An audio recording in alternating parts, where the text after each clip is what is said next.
RPSC first grade की revision series के अंतर्गत अब हम पढ़ेंगे अर्थमेटिकल रीजनिंग।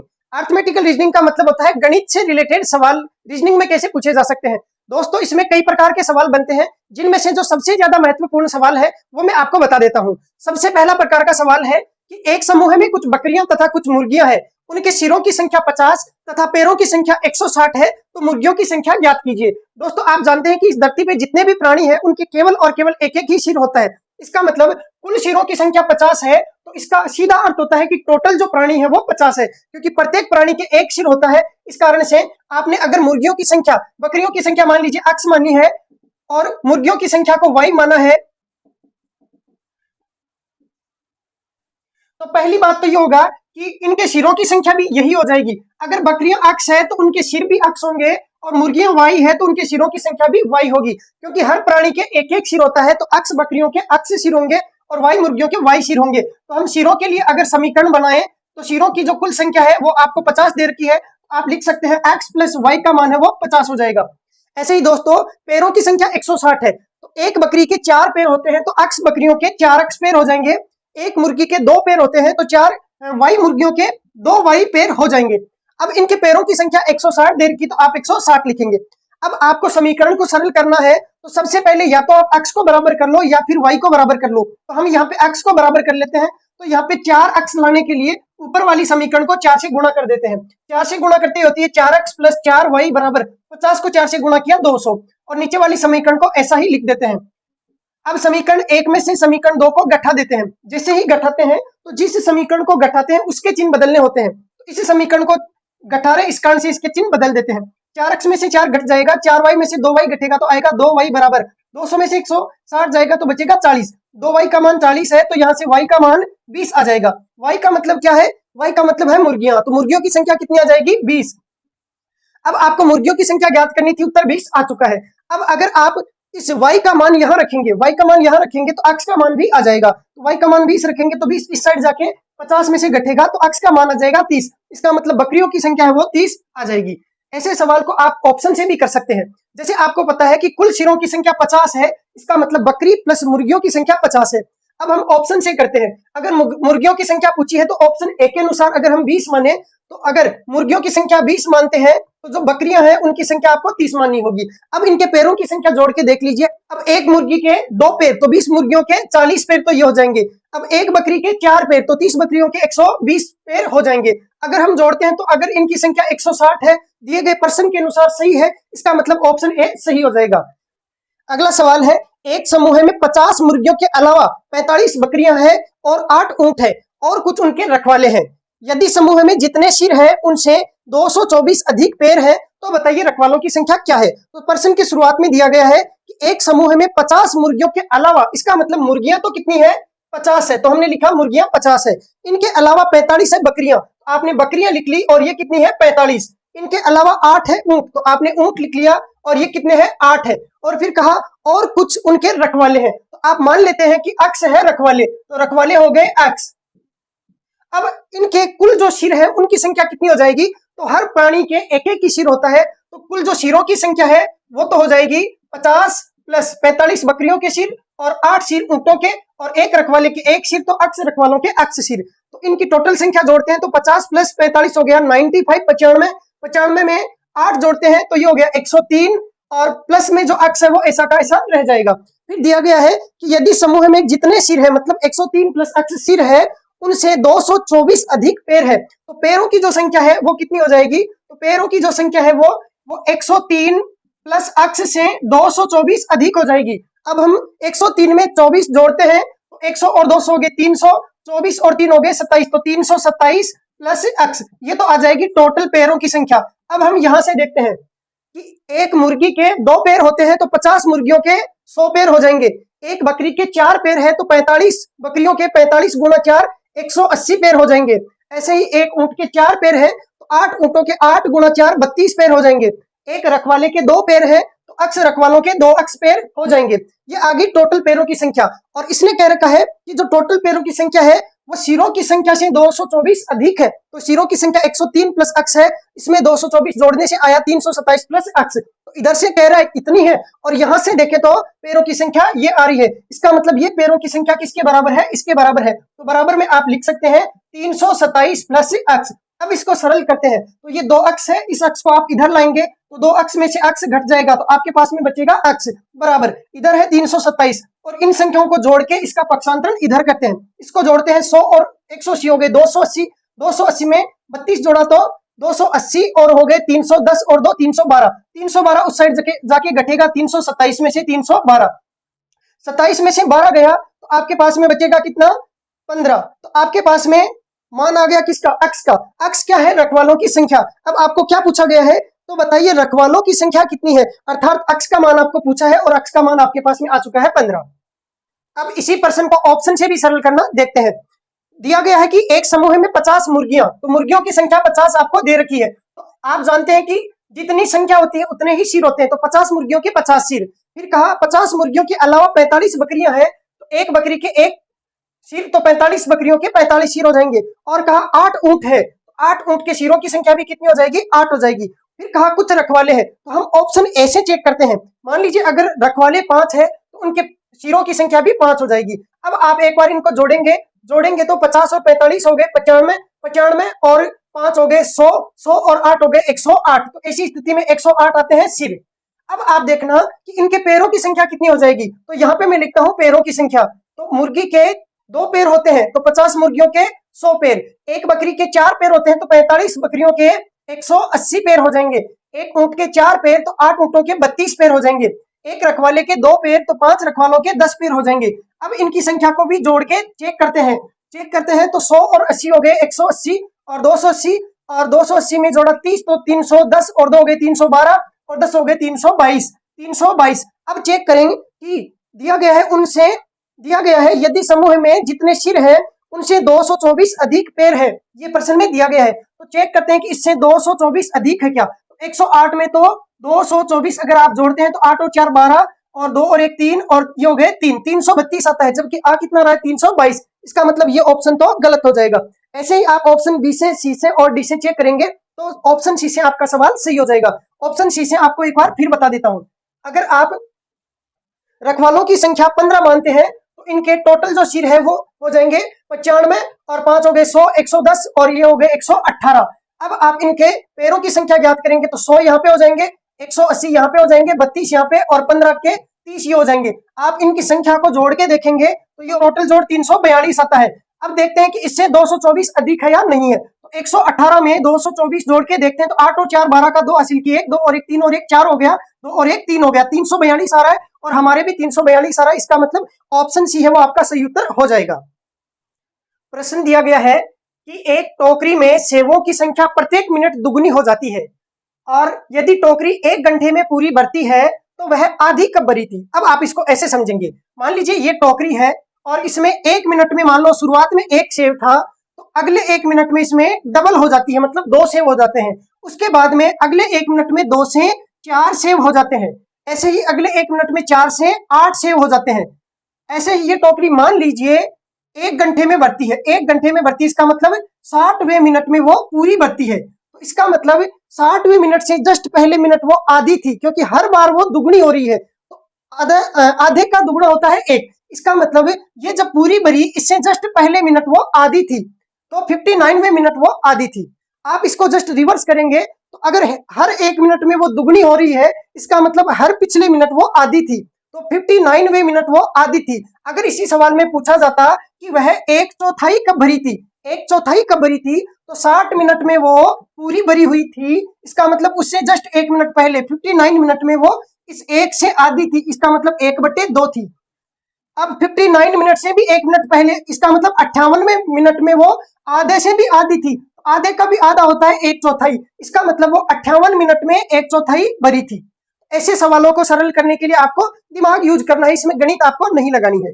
अगला सवाल है, एक क्लब में 30 सदस्य मौजूद है, फिर हर सदस्य प्रत्येक सदस्य से हाथ मिलाता है, तो कुल मिलाकर कितनी बार हाथ मिलाए गए। इसको हम छोटे उदाहरण से समझते हैं। मान लीजिए आपके पास में 4 सदस्य हैं, अब ये जो पहला सदस्य है वो सबसे हाथ मिलाएगा, तो ये खुद से कभी हाथ नहीं मिलाएगा, ये इससे हाथ मिलाएगा, उसके बाद में इससे हाथ मिलाएगा, उसके बाद में ये इससे हाथ मिलाएगा। तो पहले सदस्य ने 3 बार हाथ मिलाए, उसके बाद में दूसरे का नंबर आएगा, तो अब दूसरे व्यक्ति से तो पहला हाथ मिला के चला गया, तो ये पहले व्यक्ति से हाथ नहीं मिलाएगा, तो ये किससे हाथ मिलाएगा? तीसरे से मिलाएगा, और ये चौथे से हाथ मिलाएगा। तो इसने कितने लोगों से हाथ मिलाए? 2 लोगों से।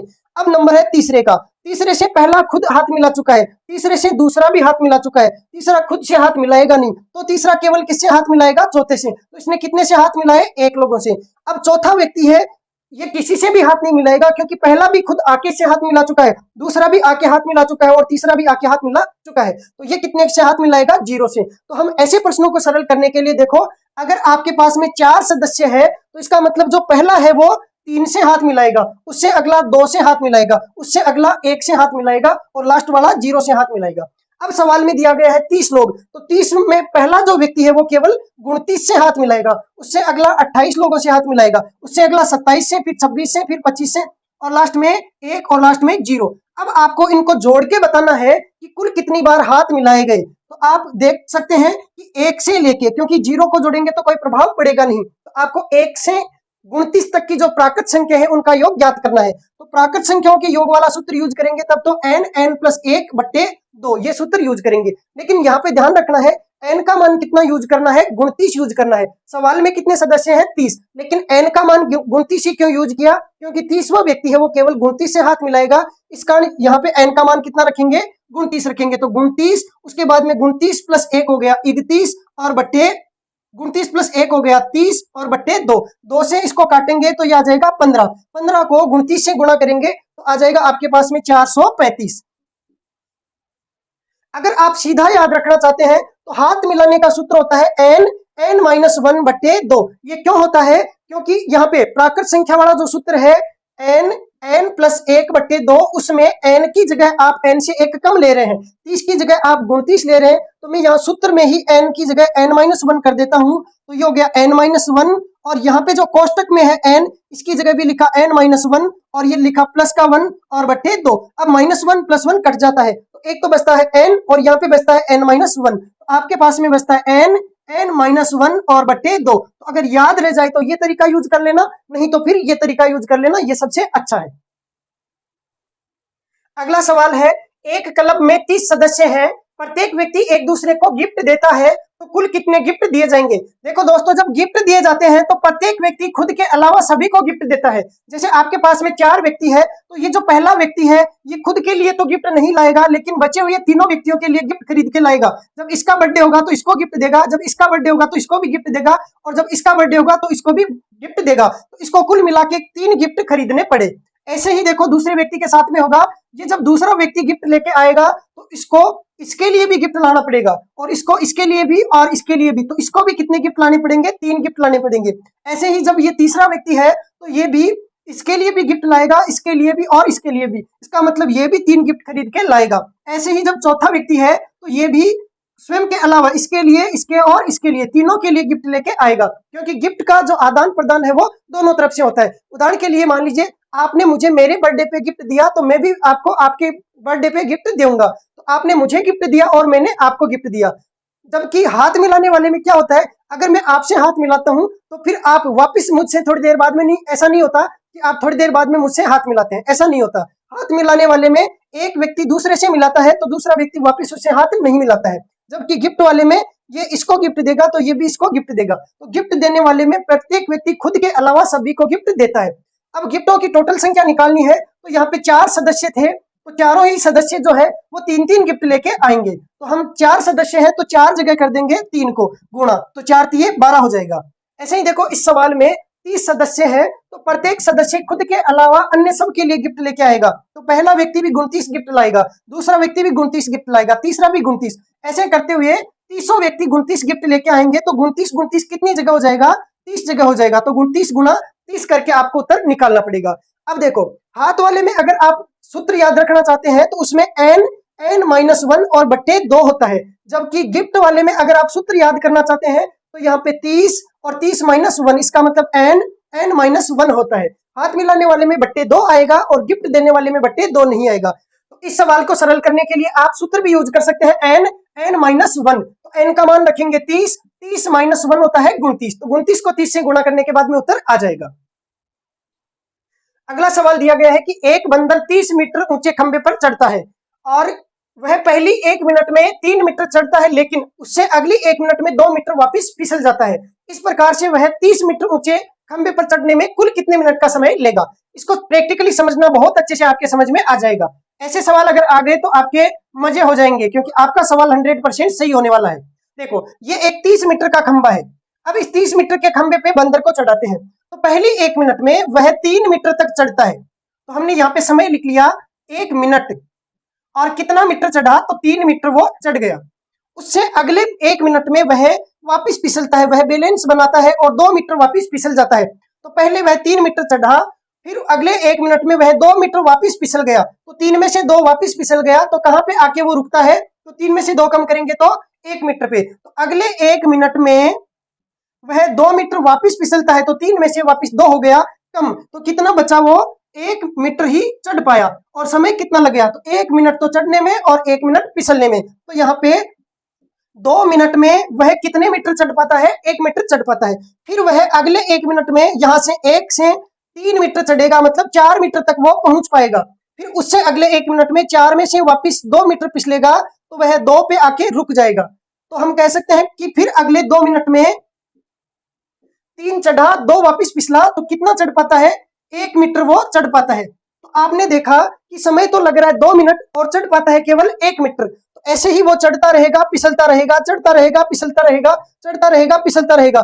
अब अंत में जब वो यहाँ पे पहुंचेगा, तब वो चढ़ेगा और चढ़ते ही जैसे 30 पे आएगा तो ऊपर से इसको पकड़ लेगा, फिर उससे अगले मिनट में वो फिसलेगा नहीं। तो अब आपको ये ज्ञात करना है कि कहां तक चढ़ने के बाद में वो अगले मिनट में चढ़ पाएगा। तो आप जानते हैं कि 1 मीटर में वो 3 मीटर चढ़ता है। इसका मतलब इस टोटल में से 3 कम कर लो, टोटल 30 है, 30 में से 3 कम करे तो कितने आए? 27। इसका मतलब आपको 27 मीटर तक इसको चढ़ा के देखना है। तो 1 मीटर चढ़ने में 2 मिनट, तो 27 मीटर चढ़ने में कितने से गुणा करना होगा? 27 से गुणा करना होगा। तो 2 मिनट को 27 से गुणा कर दो, इधर भी 27 से गुणा किया, इधर भी 27 से गुणा किया, तो समय तो कितना लग गया? 54 मिनट। और कितना चढ़ पाया? 27 मीटर। अब अगली बार देखना, 54 मिनट में वह चढ़ पाया है 27 मीटर।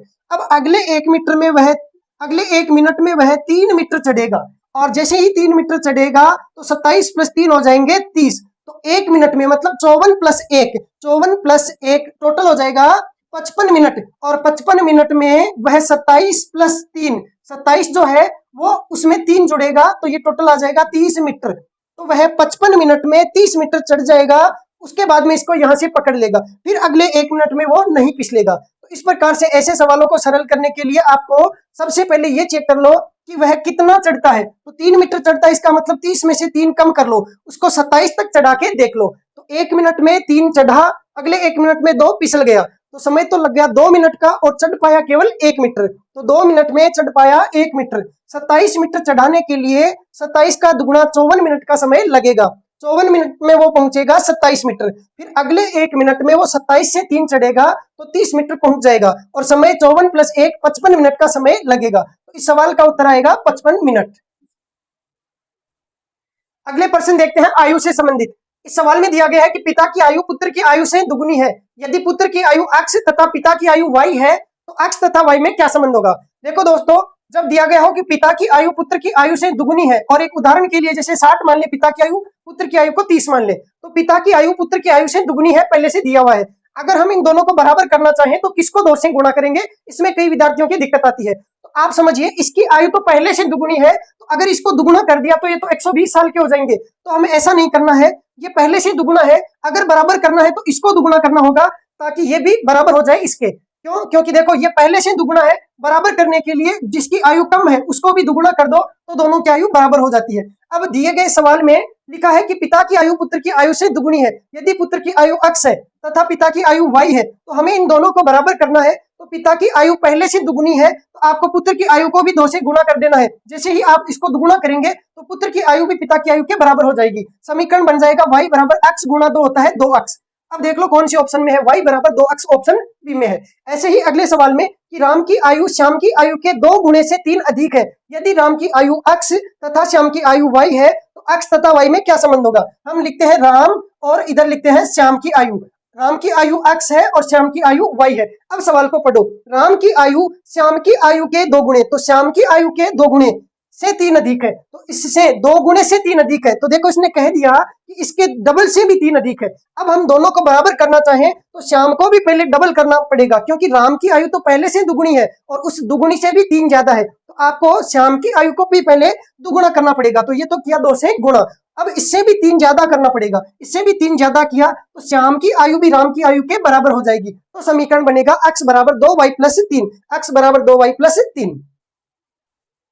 अगला सवाल दिया गया है कि एक परिवार के 5 सदस्यों की औसत आयु 22 वर्ष है। तो सबसे पहले हम इसको हल करेंगे, तो 5 सदस्यों की औसत आयु दे रखी है 22 वर्ष, औसत आयु है बराबर 22 वर्ष। तो औसत आयु का मतलब होता है जब सभी की आयु को बराबर कर दिया जाए तो प्रत्येक सदस्य की आयु वो है वो 22 22 22 22 22 ऐसे 5 जगह हो जाती है। तो औसत आयु 22 है, तो टोटल जो आयु है कुल आयु वो हो जाएगी 22 22 5 जगह, मतलब 22 गुणा 5, और ये हो जाएगी 110 वर्ष। अब 110 वर्ष हो गई 5 सदस्यों की टोटल आयु। फिर कहा गया परिवार के सबसे छोटे सदस्य की आयु 2 वर्ष है, तो सबसे जो छोटा बच्चा है उसकी आयु 2 वर्ष है, तो सबसे छोटे सदस्य के जन्म के समय परिवार की औसत आयु क्या थी? इसका मतलब ये वर्तमान की आयु है। वर्तमान में जो सबसे छोटा सदस्य है वो 2 साल का है और 5 सदस्य है, पांचों की टोटल आयु 110 वर्ष है। अब आप जरा समझिए, देखो मान लीजिए परिवार में ये पिताजी हैं और ये माता है और ये छोटा भाई, ये बड़ा भाई और ये मान लीजिए दादी माँ है, ठीक है, ये 5 सदस्य हैं, ठीक है। तो अभी जो वर्तमान में आयु है, मान लेते हैं दादी की आयु 60 वर्ष है, पिताजी की आयु 40 वर्ष है, माता जी की आयु 35 वर्ष है, जो बड़े वाला भाई है उसकी आयु मान लीजिए 7 साल है और जो छोटे वाला सबसे छोटा उसकी आयु मान लीजिए 2 साल है। तो ये तो वर्तमान में सबकी आयु है। तो 2 साल पहले, 2 वर्ष पहले पिताजी भी 2 साल छोटे थे 38 के, माताजी भी 2 साल छोटी थी मतलब 33 की, ये वाला भाई भी 2 साल छोटा था और ये सबसे छोटा सदस्य ये भी छोटा था 2 साल मतलब 0 का था, दादी माँ है वो भी 2 साल छोटी थी मतलब 58 की थी। तो 2 साल पहले प्रत्येक सदस्य 2 साल छोटा था। इसका मतलब है 5 सदस्य हैं तो पांचों में 2 की कमी हो जाएगी, तो कुल कमी कितनी हो जाएगी? 2 गुणा 5 मतलब 10 वर्ष कम के थे। पांचों को मिलाएं तो पांचों 2 साल कम के थे। इसके मतलब 2 साल पहले, 2 वर्ष पहले जो टोटल कुल जो आयु है वो कितनी थी? तो 110 में से 10 घटाएंगे तो 100 वर्ष थी। टोटल सदस्यों की आयु मिला के कितनी थी? 100 वर्ष थी। अब ये 100 में 5वां सदस्य भी शामिल हो गया। क्यों? क्योंकि सबकी आपने आयु 5 जनों की 2 कम की है। तो जब ये बच्चा जन्मा था मतलब जन्मने के जस्ट एक दिन बाद की आप मान सकते हैं, तो टोटल आयु थी 100 वर्ष और सदस्य कितने थे? 5। तो इनकी औसत आयु कितनी थी? तो औसत आयु बराबर होता है कुल आयु बट्टे सदस्यों की संख्या। 100 में 5 का भाग देंगे तो 20 वर्ष। अब यहाँ पे जो 20 वर्ष आई है वो तो जन्म के बाद में आई है क्योंकि नया बालक परिवार में शामिल हो चुका है। लेकिन जब ये बच्चा जन्मा था उससे जस्ट एक दिन पहले भी बाकी तो है वो तो इतने ही वर्ष के थे, 38, 33, 5 और 58 के। ये अपने एक उदाहरण माना है। तो ऐसे ही जो सबसे छोटे वाला बच्चा है वो जब जन्म गया मतलब जन्मने के बाद में वो परिवार में शामिल हो गया मतलब 5 सदस्य हो गए, तब तो औसत हो गया 100 बटे 5 20 वर्ष। लेकिन जब वो जन्मा नहीं था इसका मतलब जन्मने से जस्ट पहले बाकी तो इतने ही थे, मतलब टोटल जो है वो तो 100 ही था क्योंकि इसकी आयु का तो इसमें कोई योगदान है नहीं, वो तो 0 साल का है। तो कुल सदस्य है वो 4 ही थे, मतलब 100 है टोटल आयु और उसमें सदस्य कितने हैं? 4। तो औसत आ जाएगा 25। इसका मतलब ये जन्म से पहले परिवार की औसत आयु कितनी थी? 25 थी। वापिस एक बार समझेंगे देखो इस सवाल को, बहुत ही आसान है। जब ये बच्चा जन्मा था तो टोटल जो आयु है वो तो 100 वर्ष है, तो जन्मने से जस्ट पहले 100 में भाग देंगे 4 का। क्यों? क्योंकि वो सदस्य परिवार में आया नहीं था। जन्मने के जस्ट बाद में टोटल आयु तो वही रहेगी 100 वर्ष, क्योंकि एक दिन में आयु बढ़ेगी नहीं। तो टोटल आयु तो 100 है लेकिन सदस्य एक बढ़ गया, इस कारण जन्म के बाद में तो औसत हो जाएगा 20 और जन्म से पूर्व औसत हो जाएगा 25। आपको इस सवाल में पूछा गया है कि जन्म के समय परिवार की औसत आयु क्या थी? इसका मतलब वो जन्मा था उससे जस्ट पहले औसत आयु क्या थी? तो जस्ट पहले सदस्य 4 थे, इस कारण से औसत आयु थी 25 वर्ष। अगर इसी सवाल में पूछा जाता कि जन्म के उपरांत औसत आयु कितनी होगी तो हम भाग देते 5 का और औसत आ जाता 20 का।